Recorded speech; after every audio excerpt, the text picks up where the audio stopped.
¿Cuál crees que es el misterio sin resolver más espeluznante o perturbador de todos los tiempos? Ella es conocida de manera algo críptica como la mujer de Isdal o la mujer del Valle de Hielo. Es un nombre derivado del lugar en el que fue encontrada el 29 de noviembre de 1970 en la remota región de Instalen. ¿Qué significa Valle de Hielo en Noruega?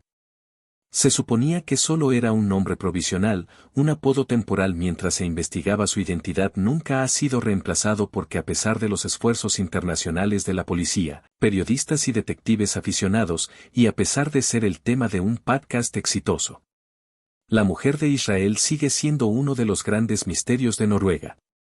Entonces, ¿quién era la mujer del Valle de Hielo fue asesinada?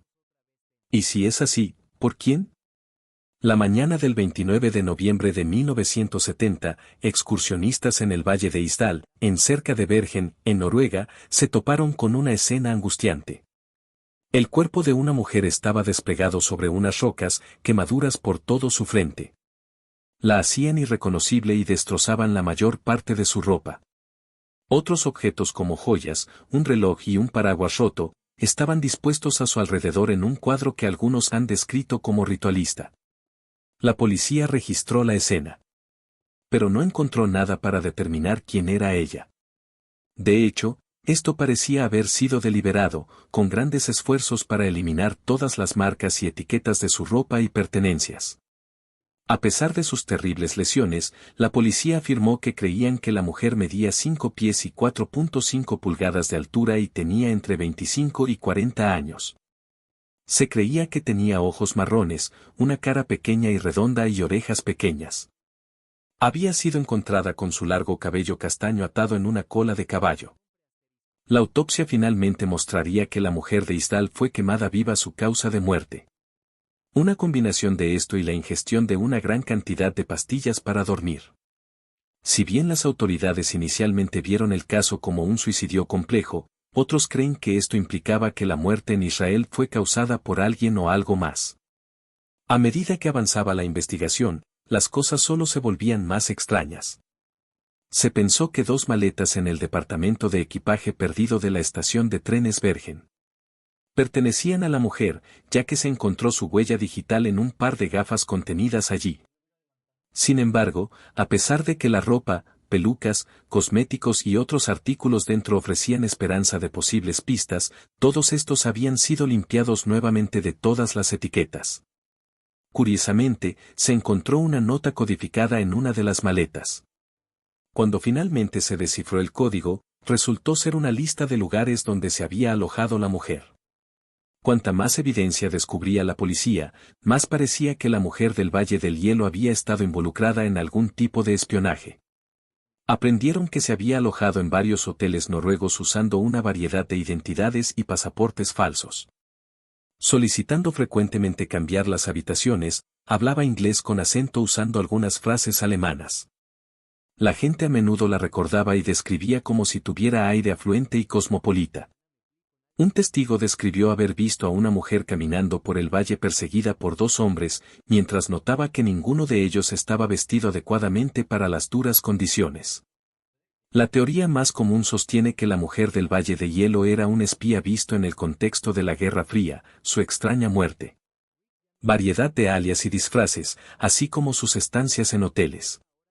Se dice que pintan un escenario de alguien escondido a plena vista. La opinión popular dentro de este campo la tiene como un espía israelí. Ya que se sabe que el Mossad estuvo activo en Noruega en la década de 1970, esto ahora se ve como menos probable. Ya que se publicó su perfil de ADN mostrando que probablemente era de ascendencia europea. Otros piensan que podría haber estado trabajando para un grupo radical de izquierdas. Otras teorías hablan de encubrimientos gubernamentales o crimen organizado. Pero más allá de la especulación, ninguna teoría integral ha ganado fuerza. Décadas después de que fue encontrada, la mujer de Isdal continúa capturando la imaginación de las personas con los avances en tecnología. El caso de la mujer de Isdal fue reabierto en 2016. Esto anunció una serie de nuevos descubrimientos. El análisis de isótopos de sus dientes muy distintivos sugirió que había nacido entre 1926 y 1934 y había tenido trabajo dental realizado en América del Sur, Asia Oriental o Europa Central o del Sur. La última línea de pensamiento sitúa su edad más cerca de los 40 que de los 30, sin embargo. A pesar del uso de la tecnología moderna, el caso continúa desconcertando tanto a las autoridades como al creciente número de personas que han centrado su atención en el misterio. La policía aún espera resolver el caso y las autoridades no han perdido la esperanza de descubrir la verdad. El ADN de la mujer del Valle del Hielo todavía está en archivo con una posible ruta de investigación, siendo una búsqueda para referenciar osadamente su ADN contra bases de datos globales de ADN. Hoy en día, los restos de la mujer del Valle del Hielo están enterrados en una tumba sin marcar su ataúd hecho de zinc para prevenir la descomposición. El misterio, sin embargo, sigue vivo. Yo creo que la escalofriante historia de los asesinatos en la granja de Hinterkaifeck, que es un misterio muy aterrador. En medio de la noche, una familia en la Alemania rural fue brutalmente asesinada y su granja fue acosada por extraños sucesos que precedieron al crimen. Fue una noche fría y tranquila en el pequeño pueblo de Hinterkaifeck, Alemania. En 1922, la familia Gruber, compuesta por Andreas y su esposa Casilla, su hija Victoria, sus 2 hijos y una criada dormían en su granja cuando un intruso desconocido entró en su hogar y terminó con la vida de todos los que habitaban la casa en ese momento. Este caso es aún más inusual porque la familia había estado escuchando ruidos extraños y encontrando misteriosas huellas que conducían a los asesinatos, lo que llevó a algunos a creer que la granja estaba embrujada. No fue hasta 4 días después de los crímenes que los cuerpos fueron descubiertos por vecinos que habían sospechado del silencio de la granja. Al entrar en la casa encontraron los cuerpos sin vida de toda la familia Gruber y su criada yaciendo en el suelo en un escenario horrible. Habían sido maltratados con un objeto contundente y el criminal se había tomado su tiempo con cada víctima. Incluso fue así con el niño más pequeño. En las semanas previas a los asesinatos, la familia Gruber había informado de extraños sucesos en su granja. Por ejemplo, habían escuchado pasos en el ático, pero no encontraron nada cuando fueron a investigar. También informaron haber encontrado misteriosas huellas en la nieve que conducían a su casa, pero nunca pudieron encontrar el origen. También informaron de objetos desaparecidos y escucharon ruidos extraños como golpes en sus paredes. Sin embargo, a pesar de estos extraños sucesos, la familia continuó con sus vidas cotidianas. Sin darle mucha importancia a los eventos, la investigación sobre los asesinatos de Hinterkaifeck fue una de las más extensas de su tiempo. Las autoridades no encontraron un motivo para los asesinatos ni pistas sobre quién podría ser el asesino. La investigación tomó un giro extraño cuando la policía descubrió que el criminal había permanecido en la granja durante varios días después de los asesinatos. El asesino había comido la comida de la familia y cuidado del ganado. La policía encontró evidencia de la estancia del asesino, incluyendo colillas de cigarrillos y huellas que conducían hacia dentro y fuera de la casa. Se han propuesto varias teorías sobre quién podría haber cometido los crímenes de Hinterkaifeck. Una teoría es que el asesino era un pariente de la familia Gruber. Se sabía que Henriette Gruber tenía varias disputas con miembros de la familia sobre tierras y propiedades. Otra teoría es que el sospechoso era un antiguo amante de Victoria que había regresado a la granja y cometió esas atrocidades por celos. Sin embargo, la teoría que ha ganado más atención en esa época es que la granja estaba embrujada. Los extraños sucesos que precedieron a los crímenes y la aparente estancia del asesino en la granja han llevado a muchos a creer que estaba maldita. Algunos incluso creen que el autor del crimen podría haber sido un fantasma, buscando venganza contra la familia por perturbar la paz.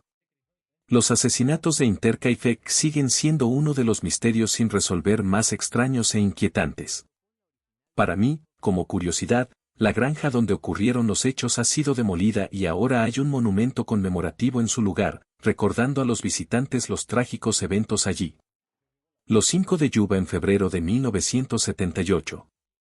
5 jóvenes discapacitados desaparecieron en un bosque de California camino a casa desde un partido de baloncesto y aunque se encontraron los cuerpos de 4 de ellos meses después, El caso sigue desconcertando a los investigadores hasta el día de hoy, el 24 de febrero de 1978. 5 hombres de una serie California Jack y HTTP Sterling Jack Madruga Tax hicieron planes para ir a un partido de baloncesto universitario en Chico, California. Los hombres que luchaban con discapacidades del desarrollo leves o condiciones psiquiátricas de algún tipo eran cariñosamente llamados los niños por sus seres queridos. Pronto, sin embargo, se hicieron conocidos en la nación como los 5 del condado de Yuba. Las imágenes de vigilancia de una tienda de conveniencia capturaron al grupo comprando bocadillos y bebidas. Después del partido de baloncesto, probablemente fue la última vez que alguien los vio con vida después de una búsqueda que duró varios días. La policía localizó el coche de Jack Madrugada, atascado en un banco de nieve en una carretera remota en el Bosque Nacional Plumas, muy lejos de la ruta que los hombres debían estar recorriendo entre Chico y Yuba Serie. Sin embargo, no había rastro de los amigos. No fue hasta que la nieve se derritió varios meses después que su destino sería revelado. En junio de 1978 se descubrieron los cuerpos de 4 de los 5 del condado de Yuba en el bosque, dispersos en un radio de 20 millas del coche. Los restos de garbanzas nunca fueron encontrados y hasta el día de hoy nadie tiene idea de lo que les pasó a los jóvenes hombres o por qué estaban en el bosque. Para empezar, ellos eran 5 hombres de una serie California que tenían entre 24 y 32 años. Todos vivían en casa con sus familias y eran discapacitados, pero eran lo suficientemente independientes para pasar tiempo solos y hacer viajes cortos. Madruga tenía un mortero y manchego con el que solía llevar al grupo. Todos jugaban al baloncesto juntos en el Centro de Rehabilitación Vocacional de Yuba Serie. Estaban deseando participar en un torneo organizado por las Olimpiadas Especiales en Sacramento el 25 de febrero. Los ganadores del torneo recibirían un viaje a Los Ángeles durante una semana y estaban decididos a llevarse el premio la noche antes del torneo. Sin embargo, tenían otro partido de baloncesto al que asistir. Los hombres subieron al Mercury de Madruga y condujeron 80 kilómetros hasta la Universidad Estatal de California en Chico para ver al equipo jugar contra Lucidez. Después del partido se detuvieron en una tienda de conveniencia y compraron dulces y leche con chocolate para el viaje a casa. Un testigo los vio partir dirigiéndose hacia Yuba Serie, pero nunca llegaron. A la mañana siguiente, los padres notaron que sus hijos no habían regresado a casa, no eran del tipo que se quedaba toda la noche fuera y no habrían faltado voluntariamente a su torneo de baloncesto. La madre de Madruga llamó a la policía y comenzó la búsqueda de los 5 del condado. Cuba. Por pura suerte, un guardabosques del Servicio Forestal estadounidense se topó con el coche atascado en un banco de nieve en el Bosque Nacional Plumas el 27 de febrero. La carretera remota estaba casi a 80 kilómetros, en dirección opuesta a la ruta que deberían haber estado recorriendo. Además del coche, no había evidencia alguna que indicara que los hombres habían estado allí. Ni siquiera parecía como si hubieran intentado mover el vehículo. Aunque 5 hombres adultos deberían haber sido capaces fácilmente de levantarlo del banco, las llaves no estaban. La policía comenzó inmediatamente una búsqueda en los bosques de los alrededores, pero una brutal tormenta de invierno les obligó a detener las operaciones. Luego, un hombre llamado José Can se presentó con una extraña historia sobre la noche del 24 de febrero. Chan se había estado conduciendo en la misma carretera remota para revisar su cabaña en el bosque, cuando también quedó atrapado en un banco de nieve. Luego sufrió un ataque al corazón mientras intentaba liberar su vehículo y se derrumbó de dolor. Incapaz de moverse alrededor de las 11:30 de la noche, notó los faros en la carretera. Afirmó que varios hombres salieron de un coche junto con una mujer que sostenía a un bebé. Pidió ayuda y el grupo dejó de hablar y desapareció. Sands dijo que vio haces de luz de una linterna nuevamente unas 2 horas después. Pero nadie vino nunca a ayudarlo cuando él se recuperó lo suficiente para intentar caminar montaña abajo en busca de ayuda. El coche, de madrugada, estaba en el lugar donde había visto al grupo de hombres la noche anterior. No está claro si Sands realmente vio a los 5 del condado de Yuba, si realmente tenían una mujer y un bebé con ellos. O si simplemente imaginó todo el encuentro en un aturdimiento inducido por el dolor. Su historia solo añadió misterio al caso. Sin embargo, era todo lo que los investigadores tenían para trabajar, al menos hasta que la nieve se derritió en primavera. El 4 de junio de 1978, los motociclistas que exploraban los senderos del Bosque Nacional Pluma se encontraron con una caravana del Servicio Forestal en el bosque, a 32 kilómetros de donde se había descubierto el coche de Madruga. Curiosos abrieron la puerta para explorar y se encontraron con una escena espeluznante. El cuerpo de Thor estaba tendido en una cama en la caravana, estaba envuelto en sábanas y sus pies estaban gravemente congelados. El cuerpo de Beijert estaba demacrado y la longitud de su barba sugería que había estado vivo durante 2 o 3 meses después de desaparecer. Curiosamente, aunque Weigel había entrado a la fuerza en la caravana, no había abierto un casillero en el cobertizo que contenía suficiente comida para alimentar a los 5 hombres durante más de un año. Tampoco había usado las cerillas, el combustible o el tanque de propano ubicado en otro cobertizo para mantener caliente la caravana. Parecía que simplemente había pasado meses esperando morir. Al día siguiente, los investigadores encontraron los restos de Jack Madrugada y Beo Sterling en el bosque a varios kilómetros de distancia. Los animales habían consumido sus cuerpos. No estaba claro si los hombres habían llegado alguna vez a la caravana. Poco después se descubrieron los zapatos y una parte de Jackie, a solo 3 kilómetros de la caravana. Su cráneo fue localizado a 90 metros de distancia. Las familias de los hombres tenían innumerables preguntas sobre el descubrimiento, cómo llegaron allí, por qué abandonaron el coche. Pero había una pregunta que eclipsaba a todas las demás, ¿dónde estaba Kerry Arrimadas? Hasta el día de hoy nunca se ha encontrado el cuerpo de Matías. Sus zapatillas fueron descubiertas en la caravana, lo que sugiere que había estado dentro en algún momento, pero no se encontró ningún otro rastro suyo. En cuanto al caso, John Thompson, agente especial del Departamento de Justicia de California, declaró, no hay explicaciones y ni pistas todos los días. Tienes 1000 pistas. Los investigadores no pudieron encontrar pruebas de que una mujer y un bebé estuvieran alguna vez en la carretera montañosa la noche que desaparecieron los 5 del condado Yuba. Sin embargo, los familiares de los hombres siguen firmes en su creencia de que algo nefasto ocurrió esa noche hasta el día de hoy. El misterio de los 5 del condado de Yuba sigue sin resolverse. Esto presenta un dilema frustrante, los investigadores no pueden probar que se cometió un acto criminal esa noche, pero no pueden explicar qué pasó si no se cometió uno. El caso de los 5 del condado de Yuba sigue activo y continúa atormentando a la policía del condado de Yuba más de 40 años después. El 26 de enero de 1966 3 hermanos, Jenny y Grant Thoman desaparecieron de la playa de Glenelg, cerca de Adelaida, Australia del Sur. El caso de los niños Beaumont desaparecidos sigue siendo uno de los crímenes más notorios de Australia y ha desconcertado a los investigadores durante más de medio siglo. Los hermanos fueron vistos por última vez juntos comprando bocadillos en un kiosco local. Su plan para el día era visitar la playa y Grant había prometido a su madre volver antes de las 2 de la tarde. Cuando los 3 niños no regresaron a casa, su madre Nancy los reportó como desaparecidos, lo que provocó una búsqueda que involucró a miles de voluntarios, policías e incluso personal militar. A pesar de las extensas búsquedas e investigaciones, no se ha encontrado rastro de los niños Beaumont en más de medio siglo. A lo largo de los años han surgido numerosas teorías, tanto plausibles como descabelladas, pero ninguna ha proporcionado respuestas definitivas. Uno de los primeros sospechosos en el caso fue un hombre llamado Bevan Bone Inem, quien fue condenado más tarde por quitarle la vida a otro niño. Se informó que tenía una colección de fotografías de niños y una de las imágenes se parecía a Allen. Sin embargo, no se pudo establecer ninguna evidencia concreta sobre la conexión de Bone con el caso Beaumont. Otra teoría afirma que los niños fueron llevados por una pareja que no podía tener hijos propios.